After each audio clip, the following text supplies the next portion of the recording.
Voy a compartir una reflexión respecto a algunas cosas que hablan de Jesús y de su misión al venir a este mundo. Parto con el texto que está en Lucas 5, donde se habla sobre el llamamiento de Leví. Cuando Jesús vio a un publicano llamado Leví, él le da la siguiente palabra: sígueme. Y dejándolo todo, se levantó Leví y le siguió. Y además dice la Escritura en Lucas 5:29 que Leví le hizo gran banquete en su casa. Y ahí llegó mucha gente. Había abundancia, no había restricción. Llegó dice la Escritura, mucha compañía de publicanos y de otros que estaban a la mesa con ellos. Entonces los escribas y los fariseos van a hacer una pregunta a los discípulos de Jesús. Y les dice: ¿por qué coméis y bebéis con publicanos y pecadores? Y la pregunta no la van a responder los discípulos, según el texto de Lucas. La va a responder Jesús. Y Jesús dice: los que están sanos no tienen necesidad de médico, sino los enfermos. Y va a hacer esta tremenda declaración: no he venido a llamar a justos, sino a pecadores al arrepentimiento. Y estas palabras de Jesús son coherentes en el tiempo, se van reforzando en el tiempo, y vamos a encontrar un pasaje avanzando un poquito en el Evangelio de Lucas, en el capítulo 9, versículo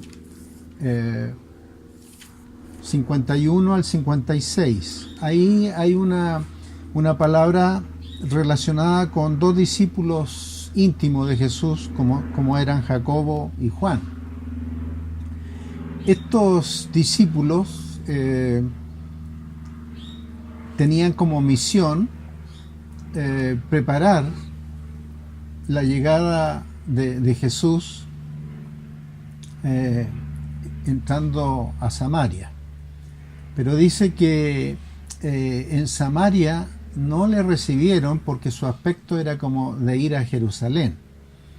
Entonces Jacobo y Juan, cuando vieron de que estaban haciéndole un desaire al Señor, a su Maestro Jesucristo, le dicen a Jesús: ¿quieres que mandemos que descienda fuego del cielo como hizo Elías y los consuma?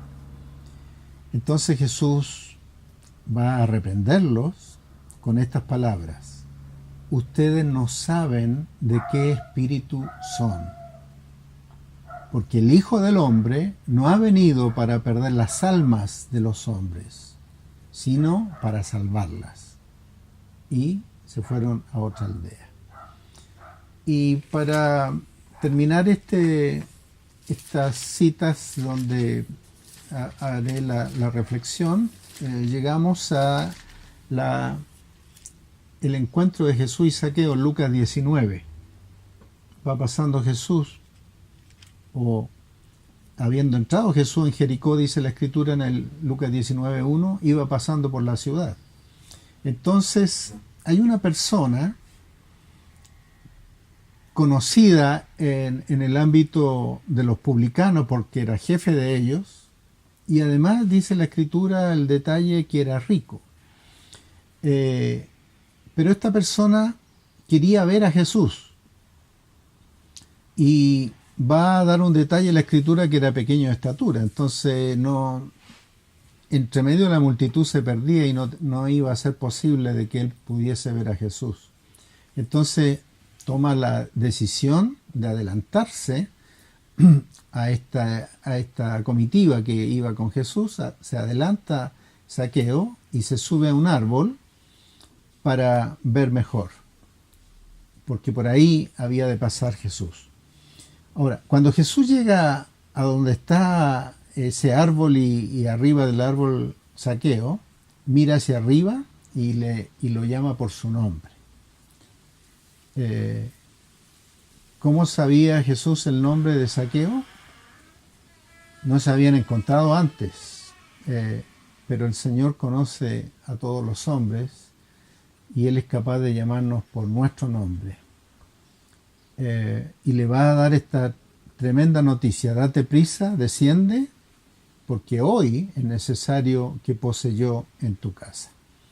Entonces se da esta nueva relación en que Zaqueo ahora va a invitarlo a su casa, lo va a recibir en su casa a Jesús y a los discípulos, y Jesús va a tener esta otra declaración, Lucas 19, versículos 9 y 10. Hoy ha venido la salvación a esta casa, le dice a Zaqueo, por cuanto Zaqueo también es hijo de Abraham. Iba a decir Jesús, porque el Hijo del Hombre vino a buscar y a salvar lo que se había perdido. Al Señor Jesucristo lo seguía mucha gente.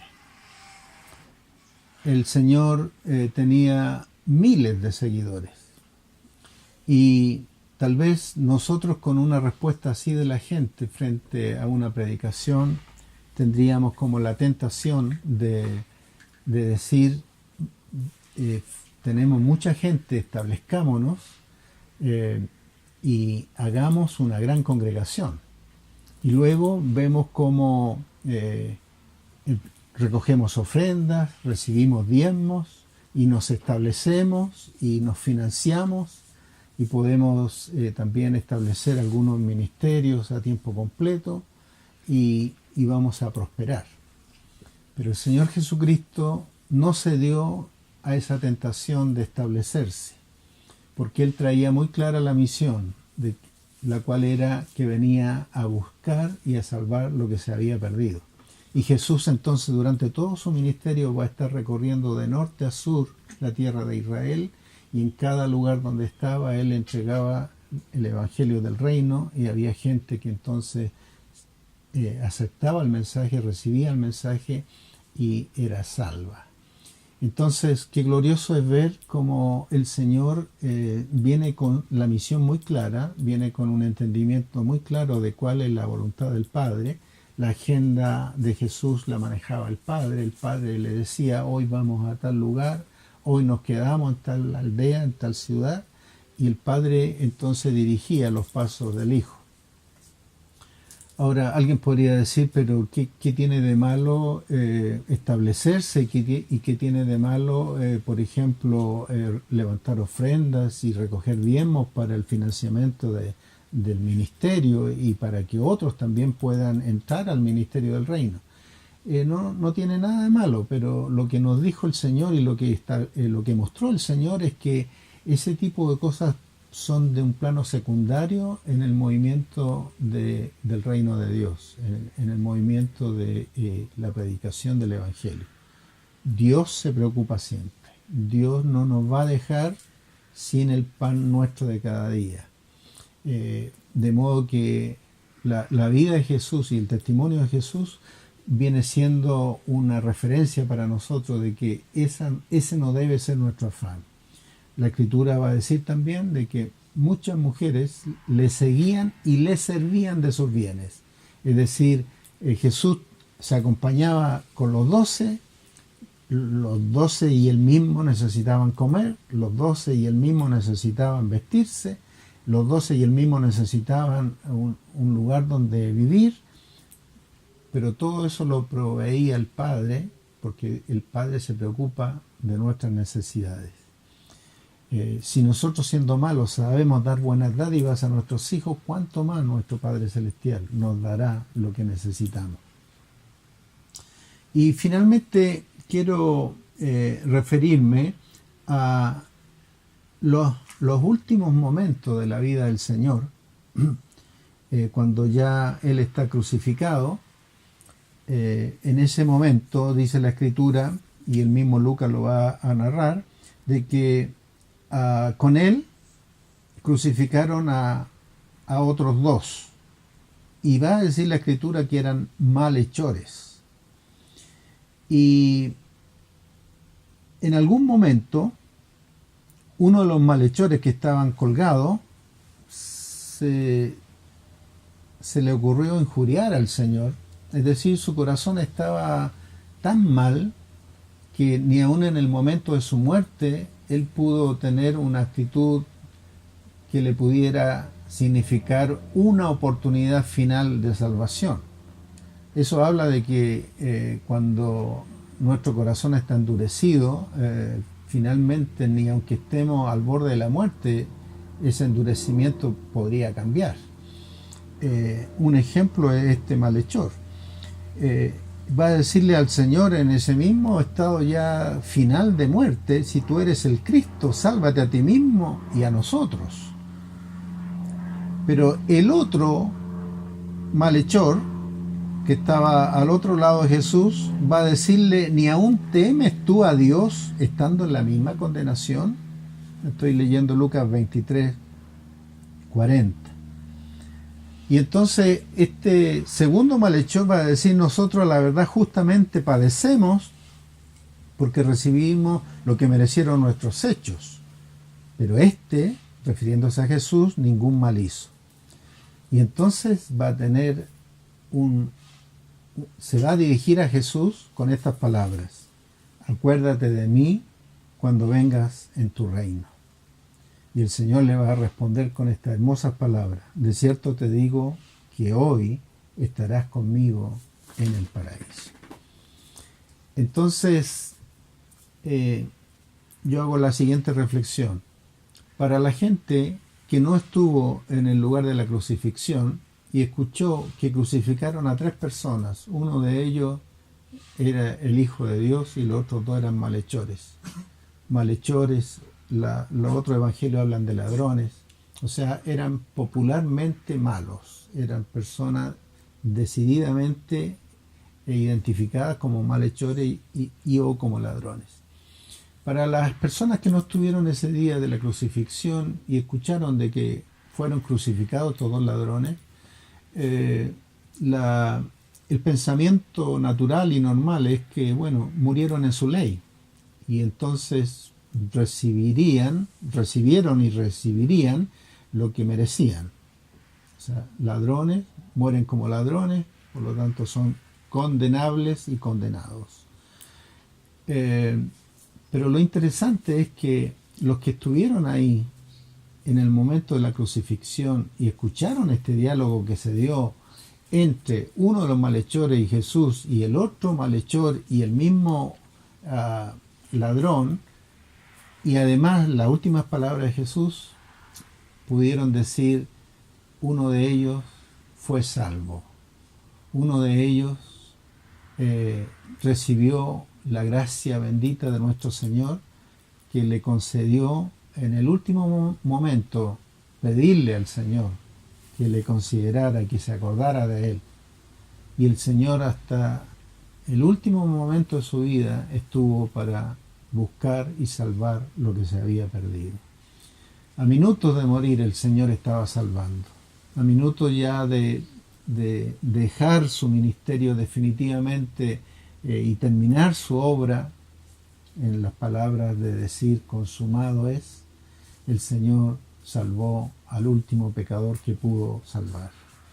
Entonces, esa palabra es una palabra de mucho ánimo y de mucho aliento para nosotros que estamos con vida todavía en esta tierra, y que en nuestro corazón nazca este deseo también del Señor de buscar y salvar lo que se ha perdido.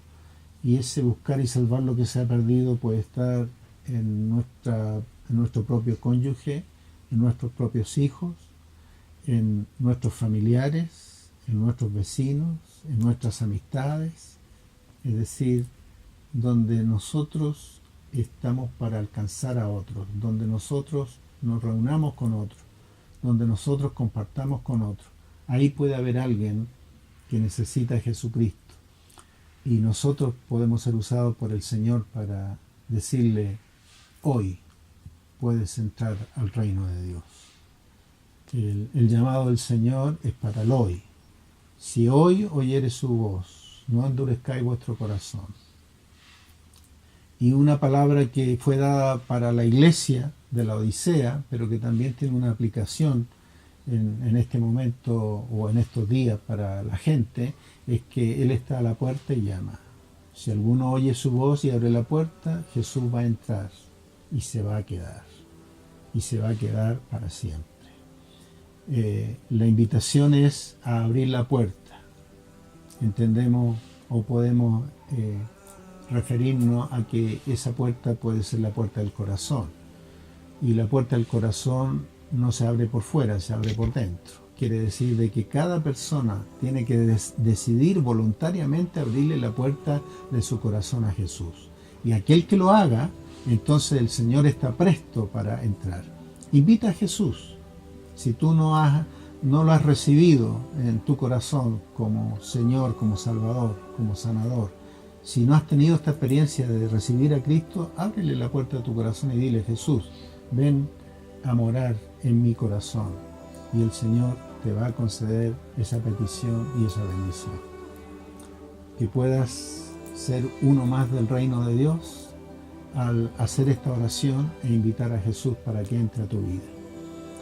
Y si tú ya eres hijo de Dios, tomemos esta comisión del Señor de buscar y salvar lo que se ha perdido. Bendición del Señor para todos.